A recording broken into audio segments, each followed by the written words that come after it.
नमस्कार। स्वागत है आपका उदय प्रभात न्यूज़ में। मैं हूं आपके साथ तान्या वर्मा और लेकर आ गई हूं आपके लिए एक नई इन्फॉर्मेशनल वीडियो।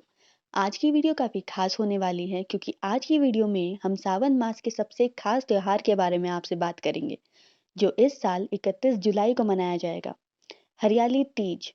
ये त्योहार राजस्थान और हरियाणा में बड़े ही धूमधाम से मनाया जाता है और अलग-अलग क्षेत्र में इसके अलग-अलग रीति रिवाजों से ये त्योहार मनाया जाता है। इस त्योहार की प्राथमिक विशेषताएं कुछ इस प्रकार हैं कि सुहागन स्त्रियां अपने सुहाग की लंबी उम्र और खुशहाल जिंदगी के लिए व्रत रखती हैं और कंवारी स्त्रियां एक अच्छे वर की कामना करते हुए व्रत रखती हैं।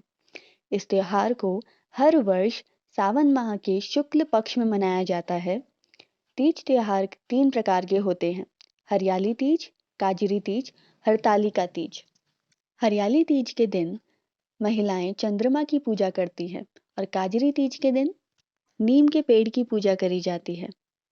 और हरितालिका तीज जो त्योहार के रूप में मनाया जाता है वो इस साल 31 जुलाई को आएगा। एक प्रचलित कथा के अनुसार सती ने हिमालय राज के घर पार्वती के रूप में पुनर्जन्म लिया। तब उन्होंने शिवजी को पति के रूप में पाने के लिए कठोर तपस्या की। लेकिन उसी समय नारद मुनि हिमालय राज के पास आए और माता पार्वती की शादी करने के लिए भगवान विष्णु जी से सुझाव दिया। और इस सुझाव पर हिमालय राज काफी प्रसन्न तो हुए और माता पार्वती का विवाह विष्णु जी से करने के लिए पूरी तरह से तैयार हो गए। जब ये बात पार्वती जी को पता चली कि उनके पिताजी हिमालय राज ने भगवान विष्णु से उनका विवाह तय कर दिया है, तो इस बात से पार्वती जी को बहुत दुख हुआ और वो दुख में आके जंगलों की ओर चल पड़ी। पार्वती जी ने वहां रेत का शिवलिंग बनाया और शिव जी को अपने पति के रूप में पाने के लिए कई वर्षों तक कठोर तपस्या भी की। पार्वती जी ने तपस्या करते समय अन्न जल जैसे सारी चीजों का त्याग कर दिया था। उस समय माता पार्वती के सामने कई समस्याएं आईं, लेकिन पार्वती जी ने हार नहीं मानी और आने वाली अनेक चुनौतियों का डटकर सामना किया। तभी गिरिराज को अचानक पार्वती जी के गुम होने की खबर मिली। तो गिरिराज ने पार्वती जी को खोज निकालने के लिए पाताल लोक और धरती को एक कर दिया। लेकिन गिरिराज को पार्वती जी कहीं भी नहीं मिली। उस वक्त माता पार्वती जी जंगलों में एक गुफा के अंदर बैठकर सच्चे मन से शिव जी को पाने के लिए आराधना कर रही थी। माता पार्वती को तपस्या करते देख शिवजी का हृदय परिवर्तित हुआ और शिवजी ने श्रावण मास के शुक्ल पक्ष के तृतीय दिन में माता पार्वती जी को दर्शन दिए और उसी क्षण शिवजी ने उनको अपनी पत्नी के रूप में स्वीकार भी कर लिया और उनकी इस कठोर तपस्या को देखते हुए उनकी इच्छा पूर्ति का वरदान दिया। इसके बाद जब पार्वती जी के पिता उनको ढूंढते ढूंढते जंगल की तरफ पहुंचे, तो पार्वती जी ने अपने पिताजी के साथ जाने से मना कर दिया और उनके समक्ष एक शर्त रखी कि मैं आपके साथ तभी जाऊंगी जब आप मेरा विवाह शिवजी से करा देंगे। उनके पिताजी ने उनके सामने हार मानी और उनकी हर शर्त मानकर पार्वती जी को घर वापस ले गए।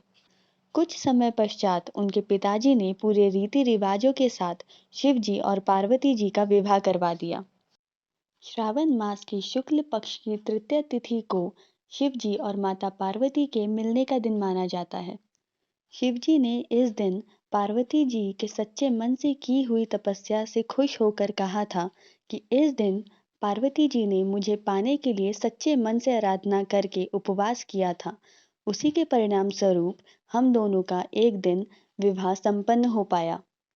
आज के बाद जो भी कुंवारी कन्या इस उपवास को सच्चे मन से पूजा पाठ के साथ संपन्न करेगी, उसे मैं उस कन्या को इच्छा अनुसार वर प्राप्ति का वरदान दूंगा। चाहे कोई वैवाहित स्त्री हो या कुंवारी कन्या, उसको पार्वती जी की तरह अचल सुहाग प्राप्ति होगी। इसी कारण तीज का दिन सुहागन महिलाओं और कुंवारी कन्याओं के लिए बहुत ही सौभाग्य का दिन होता है। तभी से शिव और पार्वती जी के मिलने की इस मान्यता पर तीज का व्रत रखने वाली महिलाओं को माता पार्वती खुश होकर वरदान स्वरूप उनके पति की लंबी आयु का आशीर्वाद देती हैं। सावन माह में चारों ओर हरियाली फैली होने के कारण इस तीज को हरियाली तीज या तीज त्योहार का नाम दिया गया है। तीज के दिन महिलाएं मिलकर झूला झूलती हैं, एक दूसरे से मिलती हैं, अनेक पकवान बनाती हैं और इस त्योहार का हर्ष और उल्लास से लुत्फ उठाती हैं। तीज के दिन हरा रंग पहनना काफी शुभ माना जाता है। महिलाएं मिलकर अपनी पति के लंबी उम्र के लिए और कंवारी स्त्रियां एक अच्छे वर की प्राप्ति के लिए पूजा करती हैं। हमारी आज की वीडियो में बस इतना ही। आशा करते हैं कि भोलेनाथ की कृपा हम सब पर बनी रहे और ऐसी ही नई खबरों के लिए जुड़े रहें उदय प्रभात न्यूज़ के साथ।